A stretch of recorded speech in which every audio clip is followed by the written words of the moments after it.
الحمد لله وحده والصلاة والسلام على من لا نبي بعده أما بعد فأعوذ بالله من الشيطان الرجيم بسم الله الرحمن الرحيم يا أيها النبي لم تحرم ما أحل الله لك تبتغي مرضات أزواجك والله غفور رحيم قد فرض الله لكم تحلة أيمانكم والله مولاكم وهو العليم الحكيم وإذ أسر النبي إلى بعض أزواجه حديثا فلما نبأت به وأظهره الله عليه عرف بعضه وأعرض عن بعض فلما نبأها به قالت من أنبأك هذا قال نبأني العلیم الخبیر صدق اللہ العظیم۔ یہ سورۃ تحریم ہے، مدنی سورت، 2 رکوع اور 12 آیات ہیں اس میں۔ اس سورہ میں اللہ تعالیٰ نے نبی کریم صلی اللہ علیہ وسلم کی گھریلو زندگی کا ایک واقعہ ذکر کیا ہے۔ اس سورت کی ابتدائی آیات میں آپ کی ازدواجی اور خانگی زندگی کا ایک ورق اللہ نے یہاں پر ذکر فرمایا ہے، اور بظاہر یہ بات باعث تعجب ہے کہ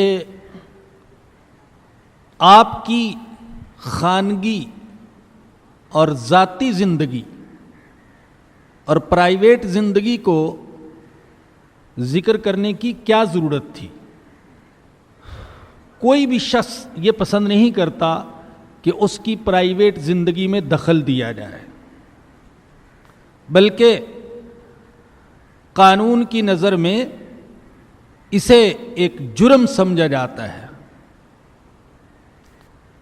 اور یہ جو بڑے بڑے لیڈر اور رہنما ہوتے ہیں، ان کی بھی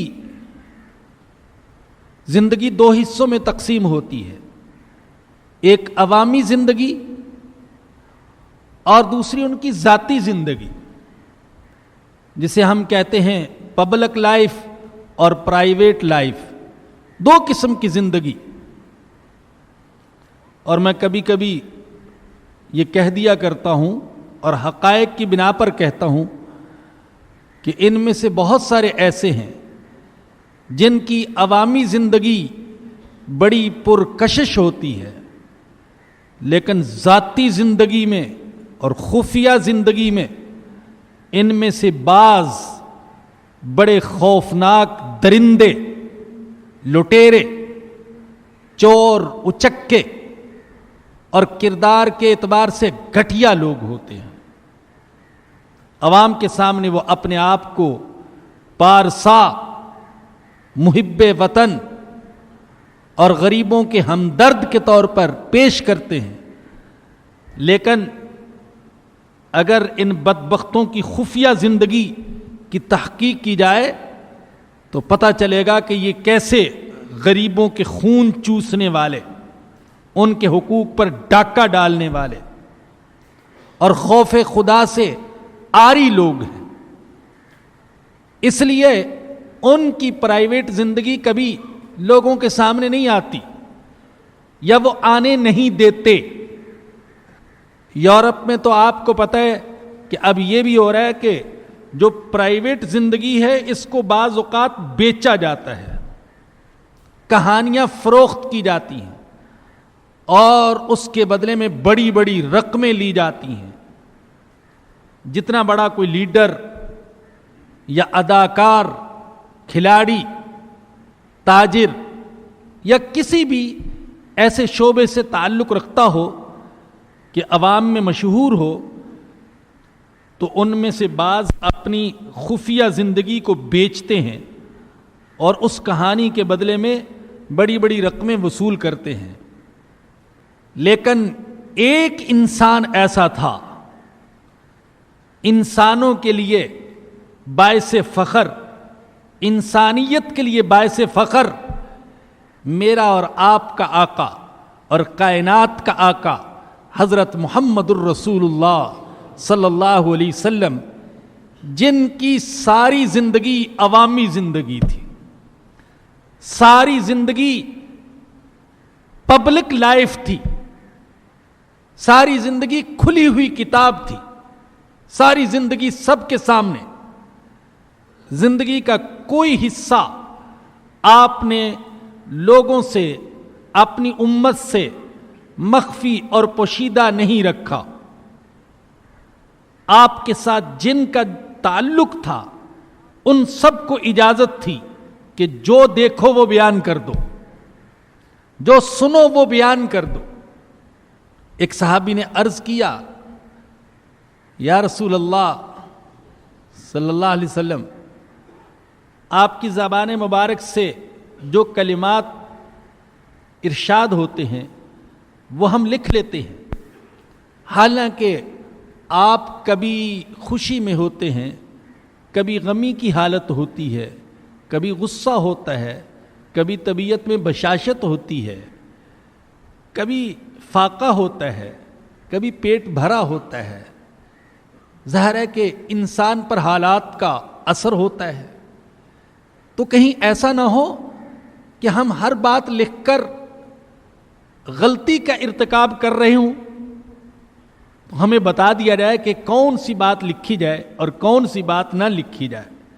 تو نبی اکرم صلی اللہ علیہ وسلم نے فرمایا کہ جو کچھ اس زبان سے سنتے ہو وہ لکھ لو، اللہ کی قسم اس زبان سے سوائے حق کے اور کچھ نہیں نکلتا۔ چنانچہ آپ نے مذاق میں بھی کبھی جھوٹ نہیں بولا۔ آپ کے مذاق بھی ایسے تھے جو حقیقت پر مبنی۔ اب ایک صحابی سے پیار ہے اور آپ ان کو کہہ رہے ہیں یا ذل اذنین، اے دو کانوں والے۔ اب ہر ایک کے دو کان ہوتے ہیں، یہ کون سی بات ہے؟ یا ذل اذنین، لیکن آپ نے اسی میں مزاح کا پہلو پیدا کر دیا۔ ان کے کان تھوڑے سے لمبے تھے، یا ذل اذنین کہہ کر آپ نے پکارا۔ بے شمار واقعات ہیں، تفصیل میں نہیں جاؤں گا، عرض یہ کر رہا ہوں کہ آپ کی ساری زندگی وہ عوامی زندگی تھی اور سب کو اجازت۔ آپ کے خادم تھے حضرت انس، حضرت عبداللہ بن مسعود رضی اللہ عنہما، اور 9 عمر ہیں، اور 9 عمر اس کو بعض اوقات لوگ سمجھاتے ہیں، ہم بھی سمجھاتے ہیں، دیکھو گھر کی ہر بات باہر نہیں بیان کرنا، لیکن آقا نے ان کو بھی اجازت دے رکھی تھی کہ جو کچھ دیکھو وہ باہر بیان کر دو۔ شاگردوں کو اجازت، صحابہ کو اجازت، ازواج مطہرات کو اجازت، بیویوں کو اجازت، جو دیکھتی ہو وہ بیان کر دو۔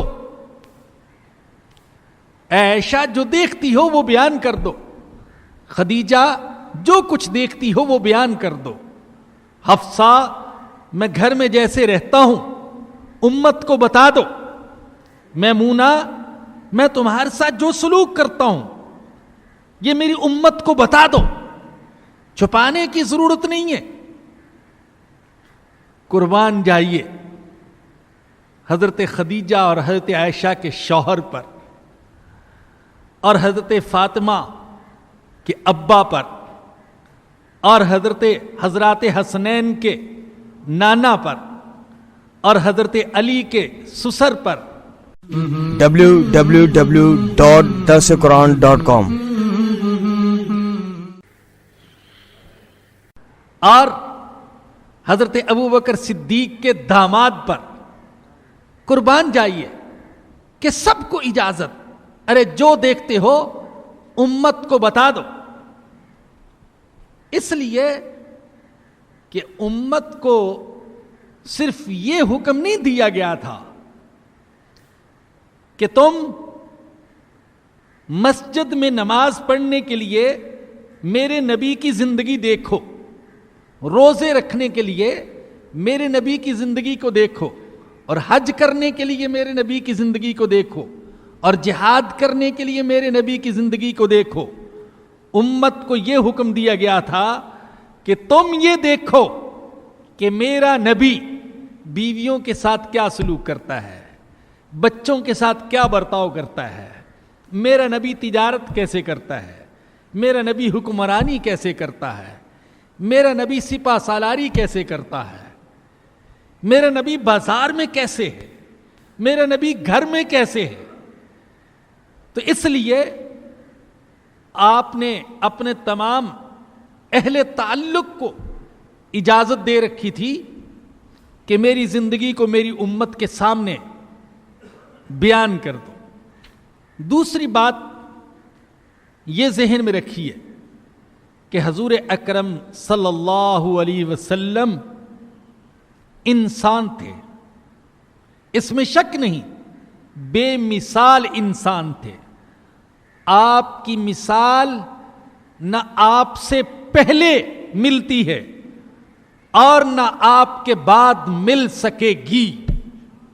آپ بے مثال انسان تھے، اور میں کہتا ہوں حضور نے جیسی زندگی گزاری، اگر آپ انسان نہ ہوتے، فرشتہ ہوتے، تو ایسی زندگی گزارنا کچھ مشکل نہیں تھا۔ یہ کوئی فخر کی بات نہیں تھی۔ فخر کی بات تو یہ ہے اور عظمت کی بات یہ ہے کہ انسان ہوتے ہوئے ایسی زندگی گزاری کہ فرشتے بھی اس پر رشک کرے، جبرائیل کہے کہ اے کاش میں بھی انسان ہوتا، ایسی زندگی گزاری۔ تو آپ کا انسان ہونا آپ کے لیے معاذ اللہ عیب کی بات نہیں، آپ کے لیے بھی کمال کی بات اور ہمارے لیے بھی کمال کی بات کہ ہم اس جنس سے تعلق رکھتے ہیں جس جنس میں محمد الرسول اللہ صلی اللہ علیہ وسلم جیسے انسان پیدا ہوئے، اللہ کا بندہ پیدا ہوا۔ لوگ فخر کرتے ہیں نا کہ ہمارے قبیلے میں فلاں بڑا شاعر، فلاں مصنف، فلاں ادیب، فلاں خطیب، فلاں محدث، فلاں مفسر یا فلاں لیڈر ہے، اور ہم فخر کرتے ہیں انسانیت کے قافلے پر کہ اس انسانیت کے قافلے کے ماتھے کا جھومر محمد الرسول اللہ صلی اللہ علیہ وسلم ہے۔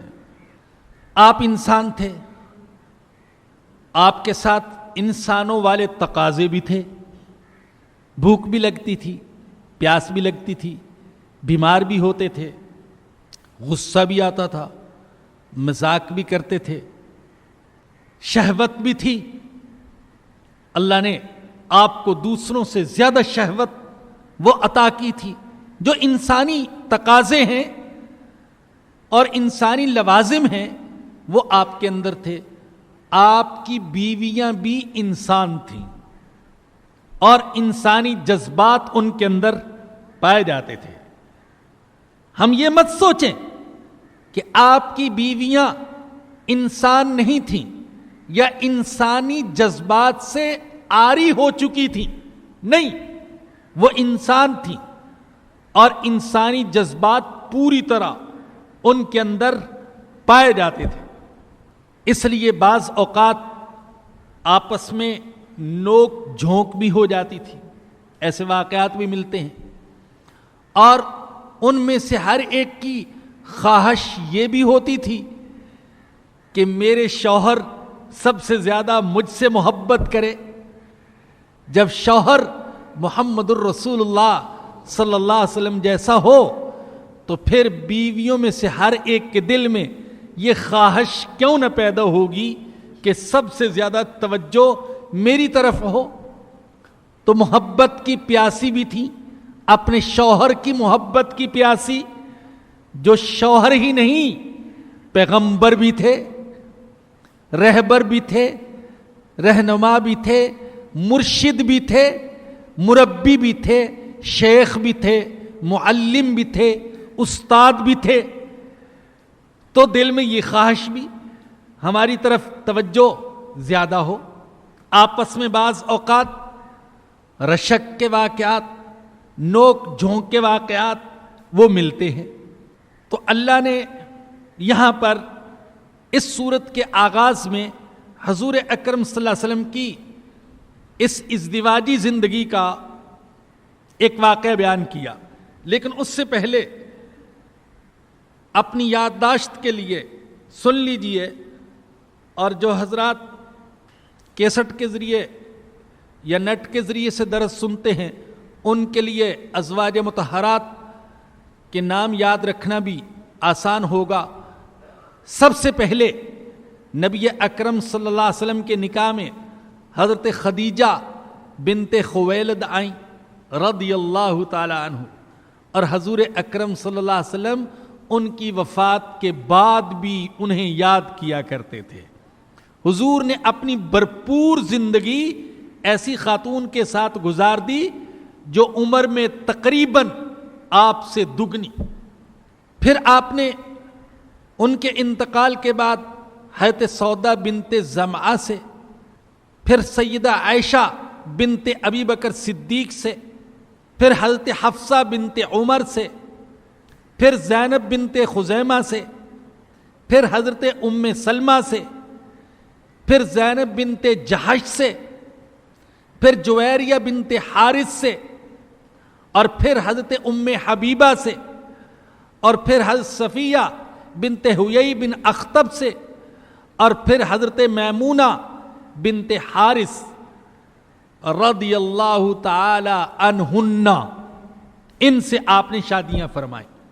یہاں جو واقعہ ذکر کیا گیا یا جس کی طرف اشارہ کیا گیا وہ بخاری اور مسلم میں حضرت عائشہ رضی اللہ تعالی عنہا نے خود بیان فرمایا. سیدہ عائشہ فرماتی کان رسول اللہ صلی اللہ علیہ وسلم یحب الحلوى والعسل. رسول اللہ صلی اللہ علیہ وسلم میٹھا اور شہد پسند فرماتے تھے. یہ حدیث کے الفاظ ہیں. حلوہ عربی زبان میں میٹھے کو کہتے ہیں.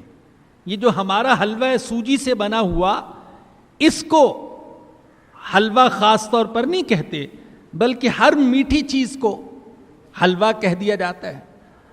حضور میٹھا پسند فرماتے تھے.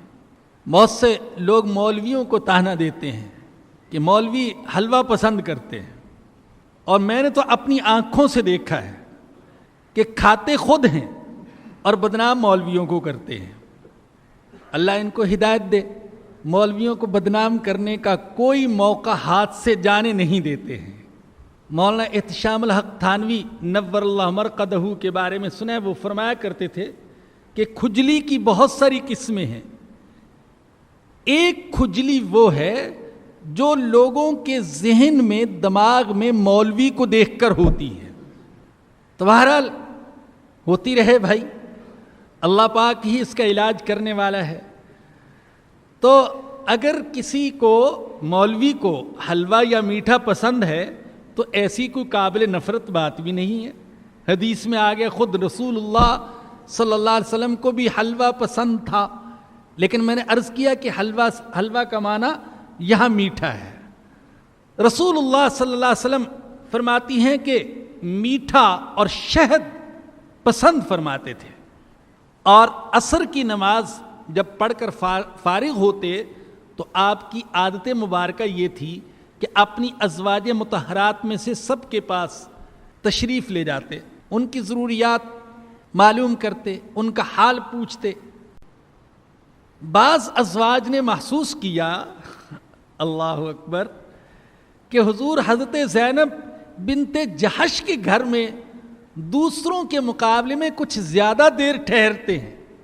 اب یہ بھی محبت کی بات ہے. جہاں محبت نہ ہو تو کون نظر رکھتا ہے؟ جہاں مرضی ٹھہرے، ہمیں کیا. لیکن یہ محبت کی بات. اور میں عرض کیا کرتا ہوں کہ شوہر بیوی سے اگر محبت رکھتا ہے اور بیوی شوہر سے محبت رکھتی ہے تو یہ عیب کی نہیں، یہ کمال کی بات ہے. نقص اور عیب کی بات یہ ہے کہ غیروں سے محبت کی جائے، یہ غلط. لیکن بیوی کی شوہر سے اور شوہر سے بیوی کی محبت یہ اللہ کی نظر میں ایک عبادت اور نیکی شمار ہوتی ہے جب اللہ کی رضا کے لیے ہو. تو بعض ازواج نے اس بات کو محسوس کیا کہ حضور حضرت زینب بنت جحش رضی اللہ عنہا کے گھر میں کچھ زیادہ دیر ٹھہرتے ہیں. تحقیق کی گئی کیا وجہ ہے، پتہ چلا کہ وہاں ان کے پاس شہد کہیں سے آیا ہوا ہے اور حضور کو شہد پسند ہے تو آپ شہد نوش فرماتے ہیں. اب ہر ایک کو تو شہد میسر نہیں تھا. اللہ اکبر. وہاں تو صورت یہ تھی کہ کھانے کے لالے پڑے ہوئے تھے، بعض اوقات کھجور اور پانی کے سوا کچھ نہیں ہوتا تھا، اور بعض یہ بھی نہیں. وہ کسی نے کہا ہے، اردو کا محاورہ ہے، کبھی تو چنا اور کبھی کچھ بھی نہ بنا ربنا آتینا. کبھی تو چنا، کبھی تو چنوں پر گزارا، کبھی کچھ بھی نہ بنا ربنا آتینا، اے ہمارے رب ہمیں کچھ عطا فرما دے. تو صورت تو ایسی تھی، ہر ایک کو تو شہد میسر نہیں تھا. تو اب انہوں نے کیا کرے کہ یہ جو وقت زیادہ وہاں لگ رہا ہے یہ نہیں لگنا چاہیے. تو حضرت عائشہ اور حضرت حفصہ رضی اللہ تعالیٰ عنہ نے آپس میں مشورہ کیا کوئی تدبیر کی جائے. تو مشورہ یہ ہوا کہ حضور ہم میں سے جس کے پاس بھی آئیں تو وہ حضور سے یہ کہے، یا رسول اللہ صلی اللہ علیہ وسلم، آپ کے منہ مبارک سے مغافیر کی بو آ رہی ہے. مغافیر ایک بوٹی ہوتی تھی عرب کے صحراؤں میں، اور اس میں سے کچھ بو آتی تھی.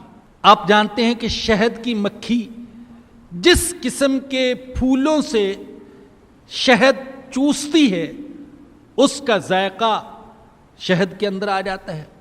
گلاب کے پھول ہوں تو الگ ذائقہ ہوگا، سیب کے ہوں تو الگ ذائقہ ہوگا، مالٹے کے ہوں تو الگ ذائقہ ہوگا. تو بات کسی حد تک صحیح بھی تھی کہ مغافیر کے پھول زیادہ ہوتے ہیں تو ممکن ہے کہ مکھی ان پھولوں پر بیٹھی ہو تو ان پھولوں کی بو شہد کے اندر بھی آ گئی ہو. اور حضور اکرم صلی اللہ علیہ وسلم کو بو سے بڑی نفرت تھی. تو جب انہوں نے یہ کہا، یا رسول اللہ آپ کے منہ سے مغافیر کی بو آ رہی ہے، تو اللہ کے نبی نے فرمایا، نہیں، میں نے تو مغافیر نہیں کھائی، البتہ میں نے شہد پیا ہے، لیکن اب میں شہد نہیں پیوں گا. اور قسم بھی اٹھا لی، اللہ کی قسم اب نہیں پیوں گا. اور ساتھ ہی یہ بھی فرما دیا کہ دیکھو، حضرت حفصہ سے کہا تم کسی کو بتانا نہیں ہے کہ میں نے قسم اٹھائی ہے.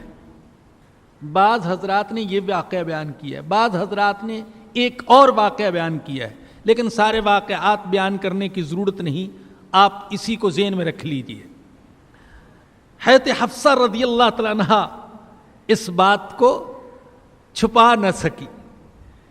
یہاں انسانی جذبات وہ بیان ہو رہے ہیں اور نسوانی کمزوریاں بھی بیان ہو رہی ہیں. کہتے ہیں کہ عورت راز نہیں رکھ سکتی.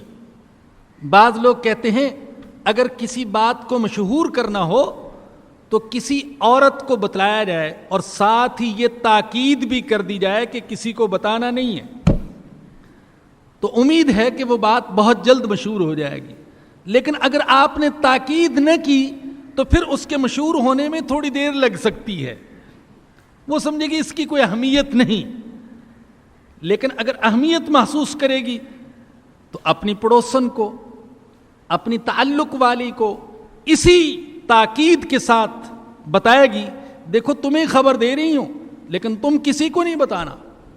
وہ اگلی کو اور وہ اس سے اگلی کو، یوں بات پھیل جائے گی جنگل کی آگ کی طرح. تو نسوانی کمزوری ہے. اللہ اکبر.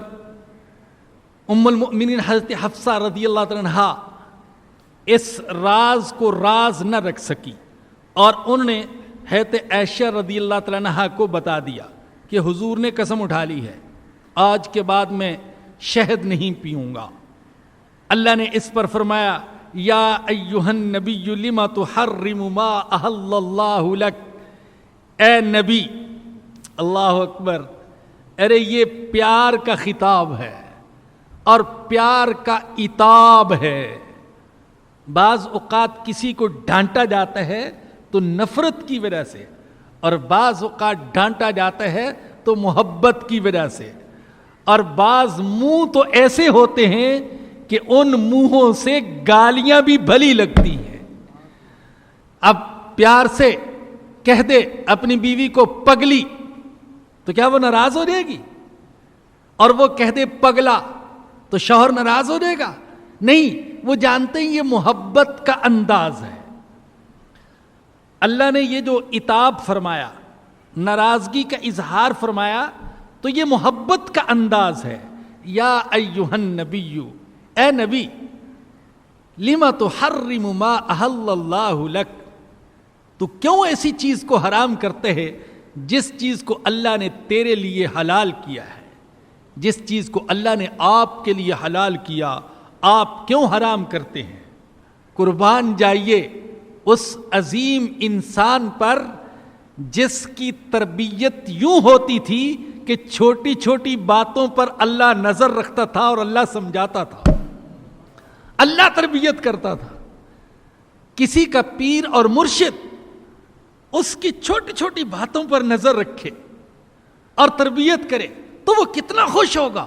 ارے میری طرف اتنی توجہ، ایسے سمجھایا جا رہا ہے اور ایسے مجھے سنوارا جا رہا ہے۔ جب ایک معمولی سے پیر کی توجہ سے کسی کو خوشی ہو سکتی ہے تو رب العالمین جس انسان پر خصوصی توجہ فرمائے تو کیا اس کے لیے یہ باعث رشک نہیں ہے، قابل فخر نہیں؟ ارے یہ عتاب تو ایسا ہے کہ اس عتاب پر اللہ کی قسم لاکھوں محبتیں قربان کی جا سکتی ہیں۔ یا ایھا النبی لما تحرم ما احل اللہ لک، آپ کیوں حرام کرتے ہیں اس چیز کو جس کو اللہ نے آپ کے لیے حلال کیا؟ آپ نے حرام نہیں کیا تھا شہد کو، صرف خود قسم اٹھا لی تھی کہ میں نہیں پیوں گا۔ لیکن عربی کا مقولہ ہے حسنات الابرار سیئات المقربین، نیکوں کی جو نیکیاں ہوتی ہیں وہ مقربین کے گناہ شمار ہوتے ہیں۔ نیکیوں کی تو نیکی ہوگی لیکن مقربین کی وہ برائی ہوگی۔ اب جو ہم نماز پڑھتے ہیں ماشاءاللہ سب نماز پڑھنے والے نیک ہیں، لیکن ہم میں سے بعض کی نماز ایسی ہے کہ اللہ کا مقرب بندہ ایسی نماز پڑھے تو اللہ کہے گا تو نے میری عبادت نہیں کی، تو نے غلطی اور گناہ کیا ہے، تیری نماز تو کچھ اور انداز کی ہونی چاہیے، اس لیے کہ تو میرا مقرب اور محبوب ہے۔ تو نیکوں کی نیکیاں یہ مقربین کی برائیاں شمار ہوتی ہیں۔ نبی نے صرف اپنے آپ کو ایک حلال چیز سے روکا تھا، اس کو حرام نہیں کیا تھا، اور نبی ایک حلال چیز کو حرام کر بھی کیسے سکتے تھے کہ حلال چیز کو حرام کرنا تو کفر ہے، لیکن اللہ نے اس اپنے آپ کو شہد سے روک لینا جو تھا اور اس کے نہ پینے کی قسم اٹھانا، اس کو بھی یوں بیان کیا کہ میرے نبی آپ نے تو ایک حلال چیز کو حرام کر لیا۔ تبتغی مرضات ازواجک، آپ اپنی بیویوں کی خوشی چاہتے ہیں؟ اللہ اکبر، آپ کو تو بھیجا گیا اس لیے کہ آپ ہر قدم پر اللہ کی خوشی کو چاہیں، اور آپ بیویوں کی خوشی کو چاہتے ہیں؟ ایسا مت کیجئے۔ واللہ غفور رحیم، اللہ تیرے قرآن پر قربان اور اللہ تیرے کلام پر قربان۔ ایک طرف اللہ نے اپنے نبی سے محبت کے انداز میں عتاب فرمایا، تنبیہ فرمائی، لیکن خطرہ تھا کہیں ایسا نہ ہو کہ چھوٹے ذہن کے لوگ اس آیت کو اچھالیں اور کہیں دیکھو اللہ اپنے نبی کو ڈانٹ رہا ہے، تو گویا کہ یہ نبی کے اندر ایک عیب ہے۔ اللہ نے کہہ دیا واللہ غفور رحیم، اللہ بڑا بخشنے والا بڑا مہربان ہے، اے میرے نبی اللہ نے تجھے معاف کر دیا اور اللہ تجھ پر رحم کرنے والا ہے۔ جب میں نے معاف کر دیا اور میں رحم کرنے والا ہوں تو کسی اور کو اس معاملے میں بولنے کی اجازت نہیں ہے۔ قد فرض اللہ لکم تحلۃ ایمانکم، اللہ نے تمہارے لیے مقرر کر دیا ہے اپنی قسموں کو کھولنا۔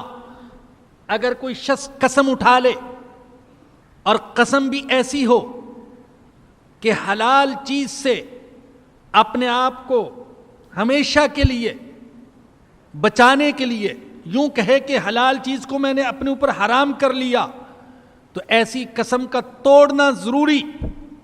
ایک مسلمان بھائی سے کہتے اللہ کی قسم میں تم سے بات نہیں کروں گا، کبھی بات نہیں کروں گا، اس قسم کا توڑنا ضروری۔ اگر اصلاح اس کی مقصود ہے، تنبیہ مقصود ہے تو بات الگ، وگرنہ عام حالات میں اس قسم کا توڑنا ضروری ہوگا۔ بیوی بچوں کو کہتے اللہ کی قسم آج کے بعد میں تمہیں خرچہ نہیں دوں گا، تو اس قسم کا توڑنا ضروری۔ قسم توڑے اور اس کا کفارہ دے۔ اور یہیں سے امام ابو حنیفہ رحمۃ اللہ علیہ نے یہ مسئلہ اخذ کیا ہے کہ کسی حلال چیز کو اپنے اوپر حرام کر لینا یہ قسم ہے، یہ قسم ہے، لہذا جب اس کو توڑا جائے گا تو اس کا کفارہ وہی ہوگا جو قسم توڑنے کا کفارہ ہے۔ فَكَفَّارَتُهُ إِطْعَامُ عَشْرَةِ مَسَاكِينَ مِنْ أَوْسَطِ مَا تُطْعِمُونَ أَهْلِيكُمْ أَوْ كِسْوَتُهُمْ أَوْ تَحْرِيرُ رَقَبَةٍ۔ قسم کا مؤاخذہ کیا ہے؟ جب قسم کو توڑا جائے تو فرمایا کہ 10 مسکینوں کو کھانا کھلاؤ، یا 10 مسکینوں کو کپڑا پہناؤ، یا پھر غلام آزاد کرو۔ فَمَن لَّمْ يَجِدْ، لیکن جو غریب ہے، کھلا بھی نہیں سکتا، پہنا بھی نہیں سکتا، غلام کو آزاد بھی نہیں کر سکتا، فَمَن لَّمْ يَجِدْ فَصِيَامُ ثَلَاثَةِ أَيَّامٍ، 3 روزے رکھ لے۔ ہمارا دین صرف امیروں کا دین نہیں ہے، غریبوں اور فقیروں کا بھی دین ہے۔ ایسا نہیں کہ کپڑے پہنانا ہی ضروری ہے، خود کپڑے نہیں ہے تو دوسروں کو کیا کپڑے پہنائے گا۔ اللہ نے فرمایا اگر طاقت نہیں ہے تو 3 روزے رکھ لو۔ ذالک کفارۃ ایمانکم، یہ تمہاری قسموں کا کفارہ ہے۔ تو فرمایا کہ تمہارے لیے قسموں کو توڑنا اور قسموں کو کھولنا اللہ نے مقرر کر دیا۔ واللہ مولاکم، اور اللہ تمہارا مددگار ہے۔ وہو العلیم الحکیم، اور وہ جاننے والا حکمت والا ہے، ہر بات کو، ہر راز کو، ہر معاملے کو جانتا ہے اور اس کے ہر حکم میں حکمت پائی جاتی ہے۔ وَإِذْ أَسَرَّ النَّبِيُّ إِلَىٰ بَعْضِ أَزْوَاجِهِ حَدِيثًا، اور جب نبی نے ایک بات ایک بیوی سے راز میں کہی تھی، فَلَمَّا نَبَّأَتْ بِهِ، جب اس بیوی نے وہ راز ظاہر کر دیا، وَأَظْهَرَهُ اللَّهُ عَلَيْهِ، اور اللہ نے نبی کو اس پر مطلع کر دیا۔ اب حضور نے تو حضرت حفصہ کے سامنے قسم اٹھائی تھی، حضرت حفصہ نے حضرت عائشہ کو بھی بتا دیا رضی اللہ تعالی عنہما، تو اللہ نے اپنے نبی کو مطلع کر دیا کہ آپ نے جو راز رکھا تھا حفصہ کے پاس تو وہ راز کو راز نہیں رکھ سکی، اس نے راز کو افشا کر دیا ہے، عائشہ کو بھی بتا دیا، اللہ نے مطلع کر دیا۔ تو اللہ کے نبی نے کیا کہا؟ عرف بعضہ، نبی نے کسی حد تک تو اسے خبردار کیا، وَأَعْرَضَ عَن بَعْضٍ، اور کسی حد تک اس سے درگزر کیا۔ حضور اکرم صلی اللہ علیہ وسلم نے حضرت حفصہ سے کہا تم راز کو راز نہیں رکھ سکی، بس اتنا کہا، تفصیل نہیں بتلائی، کچھ بات تو کہی لیکن بقیہ بات نہیں کہی۔ یہ حضور اکرم صلی اللہ علیہ وسلم کے اخلاق کریمانہ، اتنا بھی شرمندہ نہیں کیا کہ حفصہ میرے سامنے نہ آ سکے، بس یوں کہہ دیا حفصہ یہ راز تھا، تم اسے راز نہیں رکھ سکی، لیکن تفصیل میں نہیں گئے. فلما نبأہا بہ، پھر جب نبی نے اسے یہ بات بتائی، قالت من انبأک ھذا، تو اس نے کہا، حضرت حفصہ نے کہا، من انبأک ھذا، آپ کو کس نے بتلایا ہے کہ میں راز کو راز نہیں رکھ سکی؟ میں نے کسی اور کو بھی بتا دیا. قال نبأنی العلیم الخبیر، حضور نے فرمایا کہ مجھے اس نے بتایا ہے جو علم والا ہے، جو خبر والا ہے. اے حفصہ، جب تم خلوت میں کسی اور کو یہ راز بتا رہی تھی تو اس وقت تم اور عائشہ اکیلی نہیں تھی، تیسرا وہ علیم و خبیر بھی تھا. ان تتوبا الی اللہ، اگر تم اللہ سے توبہ کرتی ہو، فقد صغت قلوبکما، کیونکہ تمہارے دل سیدھی راہ سے ہٹ گئے ہیں. تم نے اچھا نہیں کیا، یہ سازش کی، یہ تدبیر کی مجھے شہد سے روکنے کے لیے، اور یوں کہا کہ میرے منہ سے مغافیر کی بو آتی ہے. یہ حرکت اچھی نہیں کی. اگر تم توبہ کرو تو تمہارے لیے بہتر ہے. وَإِن تَظَاهَرَا عَلَيْهِ، اب اللہ مخاطب کر رہے، یہ اللہ کی طرف سے خطاب ہے.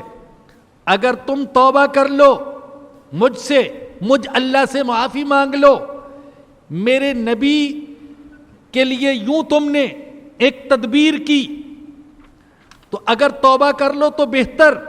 وَإِن تَظَاهَرَا عَلَيْهِ، اگر تم نے نبی کے مقابلے میں جتھا بندی کی تو پھر یاد رکھو فَإِنَّ اللَّهَ هُوَ مَوْلَاهُ، میرا نبی اکیلا نہیں ہے، میرا نبی اکیلا نہیں ہے، میرا نبی بے یار و مددگار نہیں ہے، میرا نبی تمہارا محتاج نہیں ہے.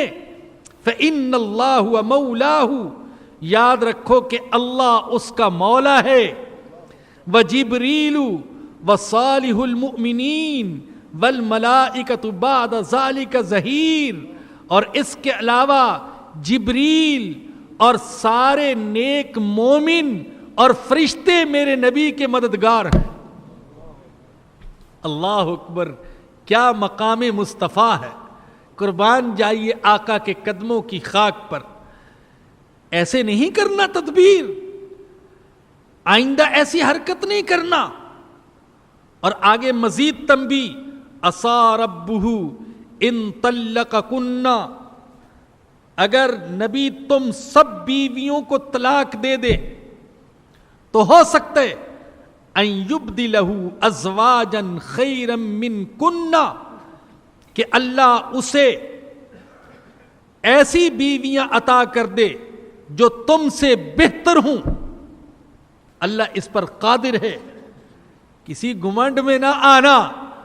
تمہاری وجہ سے نبی کے مقام میں اضافہ نہیں ہوا، نبی کے ساتھ تعلق کی وجہ سے اور رشتے کی وجہ سے تمہارے مقام میں اضافہ ہوا ہے. ارے امت کی ماں بن گئی ہو، کیوں؟ میرے نبی کے ساتھ تعلق کی وجہ سے. میں اپنے نبی کو تم سے بہتر بیویاں دے سکتا ہوں، اور ان بہتر بیویوں میں صفات کیا ہوں گی اور کیا ہونی چاہیے. خواتین توجہ سے سنیں کہ ایک بہتر عورت، نیک خاتون اور نیک بیوی میں کیا کیا صفات ہونی چاہیے جس کی وجہ سے وہ اللہ کی نظر میں محبوب اور پیاری بنتی ہے. فرمایا کہ مسلمات، پوری مسلمان، سچی مسلمان، فرما بردار، مؤمنات، ایمان والی، قانتات، اطاعت کرنے والی، تائبات، توبہ کرنے والی، عابدات، عبادت کرنے والی، سائحات، روزے رکھنے والی، سیبات و ابکارا، خواہ وہ سیب ہوں یا باکرہ، شوہر دیدہ ہوں یا باکرہ ہوں، پہلے کسی کے نکاح میں رہی ہوں یا کہ ابھی تک وہ کسی کے نکاح میں نہ آئی ہوں تو ایسی بیویاں میں اپنے نبی کو دے سکتا ہوں۔ ان آیات کے نزول سے نبی اکرم صلی اللہ علیہ وسلم کو بھی تسلی ہوئی اور ازواج کو بھی تنبیہ ہو گئی، اور اس کے بعد وہ چکنی ہو گئیں کہ ہم سے کوئی ایسی بات نہ ہو جائے کہ ہم نبی کے تعلق اور رشتے سے محروم ہو جائیں۔ یا ایھا الذین آمنوا قوا انفسکم واہلیکم نارا۔ اب اسی واقعے کی روشنی میں سارے مسلمانوں کو ہدایت کی جا رہی ہے کہ اپنے آپ کو اور اہل و عیال کو آگ سے بچاؤ۔ یا ایھا الذین آمنوا قوا انفسکم واہلیکم نارا، اے ایمان والو بچاؤ اپنے آپ کو اور اپنے اہل کو آگ سے، وقودھا الناس، جس کا ایندھن لوگ ہوں گے، کفار، اللہ کے نافرمان، والحجارہ، اور پتھر ہوں گے یعنی بت، علیہا ملائکۃ غلاظ شداد، اور اس آگ پر ایسے فرشتے ہوں گے جو تند خو اور سخت گیر، لا یعصون اللہ ما امرہم، وہ اللہ کی نافرمانی نہیں کرتے جو ان کو حکم دے دے، وَيَفْعَلُونَ مَا يُؤْمَرُونَ، اور کرتے ہیں وہی کچھ جس کا انہیں حکم دیا جاتا ہے۔ اس آیت کریمہ میں اللہ نے ایمان والوں کو حکم دیا کہ تم اپنے آپ کو بھی اور اپنے اہل و عیال کو بھی آگ سے بچاؤ۔ حضور اکرم صلی اللہ علیہ وسلم کا فرمان ہے، کلکم راع وکلکم مسئول عن رعیتہ، تم میں سے ہر ایک رائی ہے۔ رائی کس کو کہتے ہیں؟ بھیڑ بکریوں کے چرواہے کو، نگران ہے تم میں سے ہر ایک، اور حکمران کو کہتے ہیں، اور تم میں سے ہر ایک سے اپنی اپنی رعیت کے بارے میں سوال کیا جائے گا۔ میں اپنے گھر کا رائی ہوں، آپ اپنے گھر کے رائی ہیں، میرے اہل و عیال میری رعیت ہے، اور آپ کے اہل و عیال آپ کی رعیت ہیں۔ ہم سے قیامت کے دن پوچھا جائے گا، تم گھر کے حکمران تھے، قوام تھے، اور رائی تھے، اور سرپرست تھے، اور بڑے تھے، اور تمہاری موجودگی میں گھر میں اللہ کی نافرمانی ہوتی رہی، تمہاری سرپرستی میں۔ اللہ اکبر! ارے کتنے ہی بچے اور بچیاں ایسی ہیں جو اپنے والدین کی سرپرستی میں گندگی میں مبتلا ہیں، گناہوں میں مبتلا ہیں۔ اگر ان کے والدین کی سرپرستی اور معاونت اور حمایت نہ ہو تو وہ گناہوں میں مبتلا نہ ہو سکے، خاموش ہیں، اور بعض تو خود رہنمائی کرتے ہیں۔ ایسے ایسے قصے سننے میں آتے ہیں کہ والدین بیٹی کو مجبور کر رہے ہیں، بیٹی یہ زمانہ اور ہے، تمہیں کچھ ماڈرن بننا پڑے گا، تمہیں کچھ آزاد روش اختیار کرنا پڑے گی، وہ پرانی باتیں نہیں چلیں گی۔ نوجوان بیٹی ہے، نوجوان بیٹے، اللہ نے ذہن بدل دیا، کسی عالم کی بات سن لی، کوئی کتاب پڑھ لی، اللہ نے ان کا ذہن بدل دیا، وہ دین پر چلنا چاہتے ہیں، لیکن والدین گمراہی کے راستے پر چلانا چاہتے ہیں۔ ہم سے پوچھا جائے گا، تمہارے گھر میں ننگی فلمیں چلتی رہیں، فحش گانے بجتے رہے، تمہارے گھر میں تمہاری بیٹی، تمہاری بہو، تمہاری بیوی وہ بے پردہ پھرتی رہی، غیروں سے تعلقات بڑھاتی رہی، اور تم خاموش رہے، تم نے اپنی ذمہ داری ادا نہ کی۔ ہم میں سے ہر ایک ذمہ دار ہے، اور نبی اکرم صلی اللہ علیہ وسلم نے بے شمار احادیث میں یہ حکم فرمایا کہ تم اپنے گھر والوں کی تربیت کرو اور ان کی تعلیم کا انتظام کرو، تم اس کے ذمہ دار ہو۔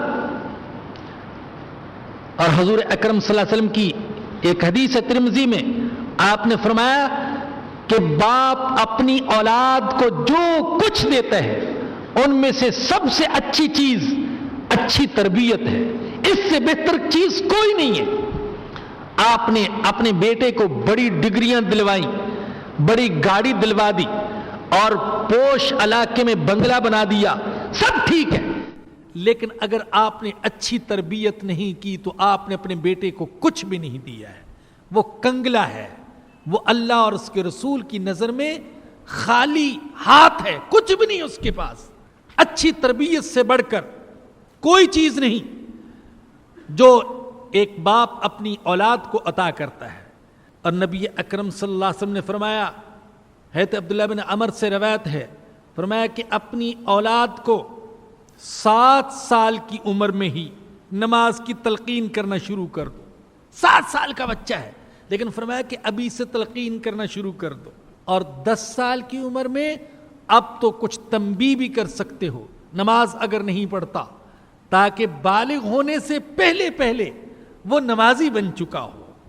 بہت زیادہ تشدد یہ بھی صحیح نہیں، لیکن حکمت کے ساتھ، تربیت کے ساتھ اور درد مندی کے ساتھ اولاد کو اس طرح متوجہ کیا جائے۔ ایک طرف اللہ سے مانگے، اللہ میں اپنی اولاد کو تیرے دین پر چلانا چاہتا ہوں، تو میرے لیے آسان فرما دے، دل میں درد ہو، تڑپ ہو، اور پھر خود اپنا نمونہ ہو، خود دکھائے اپنی اولاد کو، یوں دین پر چلا جاتا ہے اور پھر ان کو کہے گا تو انشاءاللہ اثر ہوگا۔ لیکن ایک طرف تو ہمارے دل میں درد نہیں، ہم اللہ سے مانگتے نہیں اور اپنی زندگی میں کوئی تبدیلی نہیں لاتے اور صرف اولاد کو بدلنا چاہتے ہیں، تو اولاد پر اثر نہیں ہوتا ہے۔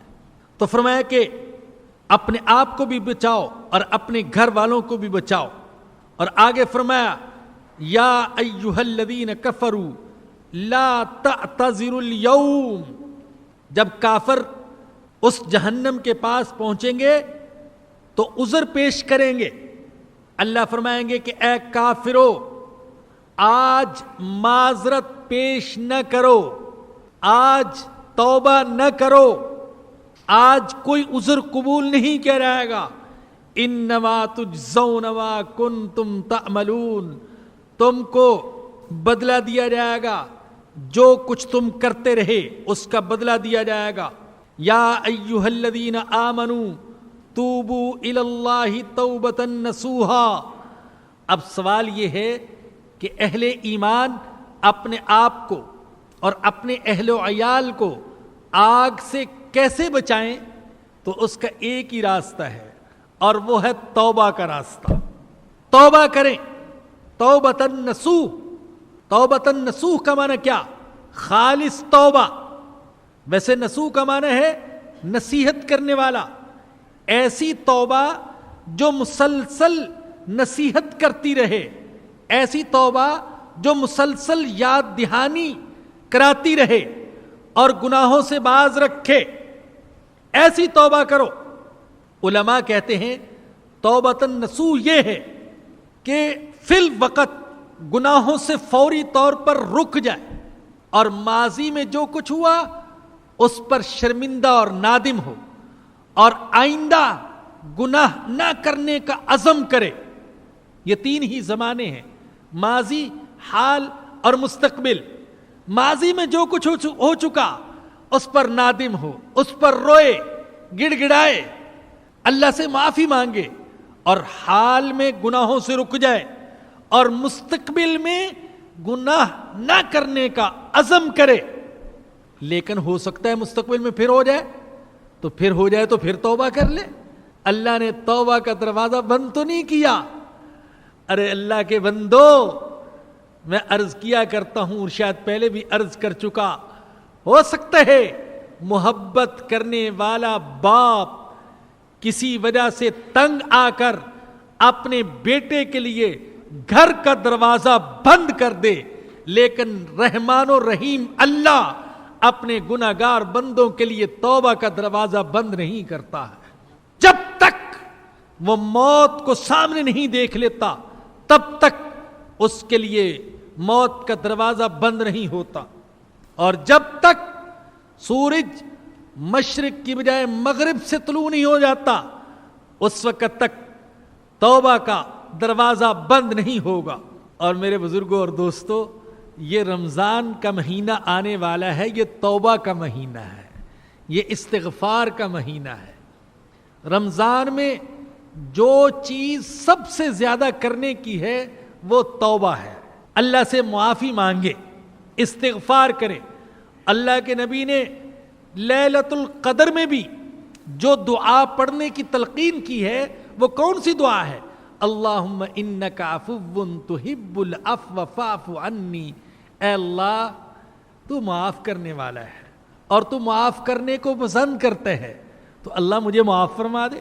یہ دعا مانگنے کا حکم دیا. عسیٰ ربکم ان یکفر عنکم سیئاتکم. ہو سکتا ہے تمہارا رب تم سے تمہارے گناہوں کو دور کر دے، تمہیں توبہ کی وجہ سے ایسا کر دے گویا کہ تم آج ہی ماں کے پیٹ سے پیدا ہوئے ہو. جتنی سچی توبہ ہوگی اتنی ہی زیادہ گناہوں سے صفائی ہوگی. وَيُدْخِلَكُمْ جَنَّاتٍ تَجْرِي مِن تَحْتِهَا الْأَنْهَارُ. اور اللہ تمہیں داخل کر دے ایسے باغات میں جن کے نیچے نہریں جاری. يَوْمَ لَا يُخْزِي اللَّهُ النَّبِيَّ وَالَّذِينَ آمَنُوا مَعَهُ. جس دن اللہ رسوا نہیں کرے گا نبی کو اور ان لوگوں کو جو اس کے ساتھ ایمان لائے. اللہ اکبر. ذکر تو ہو رہا ہے توبہ کرنے والوں کا، اور اللہ کیا کہہ رہا ہے؟ اللہ اپنے نبی کو اور ایمان والوں کو قیامت کے دن رسوا نہیں کرے گا. ارے قربان جائیے اللہ کی رحمت پر. اللہ نے توبہ کرنے والوں کو نبی کے ساتھ جوڑ دیا. اللہ نبی کو بھی رسوا نہیں کرے گا، اور جو سچے دل سے توبہ کرنے والے ہیں اللہ ان کو بھی قیامت کے دن رسوا نہیں کرے گا. نورہم یسعی بین ایدیہم. ان کا نور ان کے آگے آگے دوڑ رہا ہوگا. وبایمانہم. اور ان کے دائیں طرف وہ نور سے پہچانے جائیں گے. نور ان کے آگے بھی اور دائیں طرف بھی.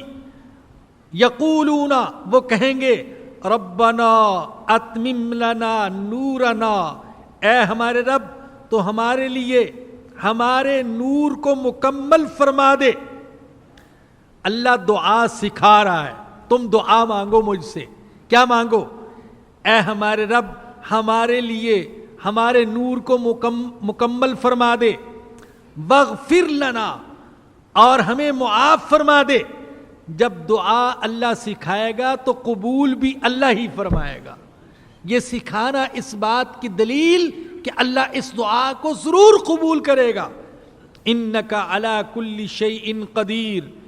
بے شک تو ہر چیز پر قادر ہے. یا ایھا النبی. اے میرے نبی.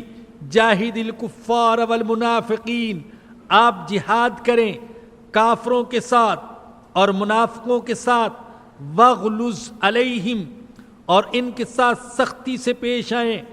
ومأواہم جہنم. اور ان کا ٹھکانہ جہنم ہے. وبئس المصیر. اور وہ بہت برا ٹھکانہ ہے. ضرب اللہ مثلا للذین کفروا امرأۃ نوح وامرأۃ لوط.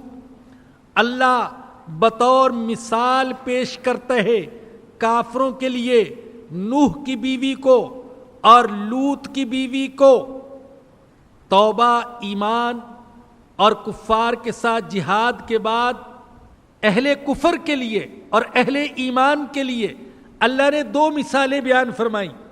ایک طرف تو دو نبی جن کی بیویاں کافر، تو ان بیویوں کے نبی شوہروں کا نبی ہونا ان کے کسی کام نہ آیا. شوہر نبی تھے، بیویاں کافر، تو ایک نبی کی بیوی ہونا یہ ان کے کام نہ آیا جب ان کے پاس ایمان نہ تھا. یہ قرآن کا اصول اور دستور جس کو بیان کر دیا گیا. بیٹا اگر کافر ہے تو باپ کا ایمان اس کے کام نہیں آئے گا. باپ کافر ہے تو بیٹے کا ایمان اس کے کام نہیں آئے گا. بیوی کافر ہے تو شوہر کا ایمان اس کے کام نہیں آئے گا. یہ دو مثالیں بیان فرمائیں. کانتا تحت عبدین من عبادنا صالحین، وہ دونوں ہمارے دو بندوں کے نکاح میں تھیں، ہمارے دو نیک بندوں کے نکاح میں. فخانتاہما، انہوں نے اپنے شوہروں سے خیانت کی. شوہر سے خیانت کیا کی؟ شوہر کی دعوت کے خلاف چلی. شوہر کی دعوت تو ایمان کی دعوت تھی اور وہ کفر پر چل رہی تھی. یہ مطلب نہیں ہے کہ خیانت کی کہ وہ کردار کی صاف نہیں تھی، یہ نہیں ہے. نبی کی بیوی کافرہ تو ہو سکتی ہے، فاحشہ نہیں ہو سکتی ہے، بدکار نہیں ہو سکتی ہے. فلم یغنیا عنہما من اللہ شیئا، تو اللہ کے مقابلے میں ان کے شوہر ان کے کچھ بھی کام نہ آ سکے. وقیل ادخل النار مع الداخلین، اور کہا گیا داخل ہو جاؤ دوزخ میں داخل ہونے والوں کے ساتھ. وضرب اللہ مثلا للذین آمنوا امرأۃ فرعون، اور اللہ نے مثال بیان کی ہے ایمان والوں کے لیے فرعون کی بیوی کی، حضرت آسیہ. اللہ اکبر، انہوں نے ایمان قبول کر لیا، فرعون نے سخت سزائیں دی. بعض روایات میں تو آتا ہے کہ ہاتھوں اور پیروں میں کیلیں ٹھونک دی، لیکن حضرت آسیہ نے کہا نہیں، ایمان نہیں چھوڑ سکتی، اب کفر میں واپس نہیں آ سکتی. اور اللہ سے دعا کرنے لگی. اذ قالت رب ابن لی عندک بیتا فی الجنہ، کہنے لگی اے میرے رب میرے لیے اپنے ہاں جنت میں ایک گھر بنا دینا. اللہ اپنے ہاں میرے لیے گھر بنا دینا.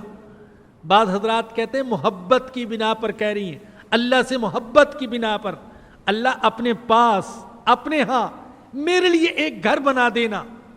ونجنی من فرعون وعملہ، اور مجھے نجات دے دے فرعون سے اور اس کے اعمال سے. ونجنی من القوم الظالمین، اللہ مجھے نجات دے دے ظالم قوم سے. اور ایک دوسری مثال ومریم ابنت عمران التی احسنت فرجہا، اور عمران کی بیٹی مریم کی مثال بھی اللہ بیان کرتے ہیں جس نے اپنی شرمگاہ کی حفاظت کی تھی. فنفخنا فیہ من روحنا، تو ہم نے اس کے اندر اپنی روح پھونک دی. وصدقت بکلمات ربہا، اور اس نے اپنے رب کے کلمات کی. وکتبہ، اور اس کی کتابوں کی تصدیق کی.